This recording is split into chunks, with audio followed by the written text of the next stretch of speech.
Ki te rohe o te tai rāwhiti, e rua te kau ngā kaimahi no ngā ratonga hauora Māori, ka kore mahi I te whakatau a te uepu hauora ārohe, kia riro mā tētahi ratonga rāwaho, te kirimana āwhina I te hunga ma te hinengaro e whakahaere. Kaia Irena Smith ngā whakamārama.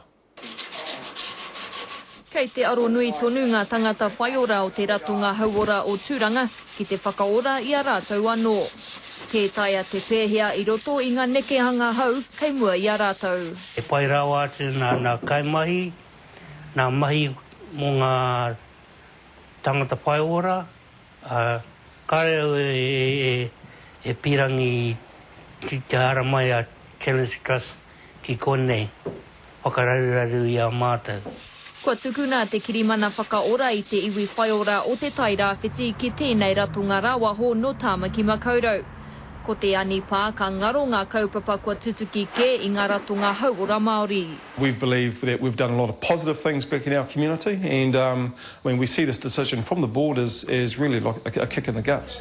Neke atu I te koutou te ratonga a iwi nei e whakahaere ana I te kirimana mō ngā tangata whaiora o te hāpori o Turanga Nui a Kiwa. Nā reira kua tau ngā whakaaro me ngā hiahia. Kei tēnei wā me ki ai, kia mōheo a rātou mahi e tātou. Tā rātou haringa mai ki konei, me kāre e pai ana a rātou mahi, mā mātou e whakahui atu kia whakapana e atu ki waho. Kua taka hoki te toki ki runga I te ratonga hauora o Ngāti Porou.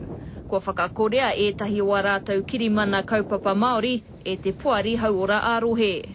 Hei tā te tūmuaki o te poari, e hāngai ana tā rātou whakatau ki te hiahia, ki te hiki te taumata o ngā kaupapa ma te hinengaro I tēnei rohe. The main and significant thing for us is getting the right level of services, and these new services, some of them have never been available in our district before, and that's what we're really working to get. Ka whakamutua ngā kirimana a ngā ratonga hauora Māori e rua a te mutunga o Pipiri. Irena Smith, Te Karere.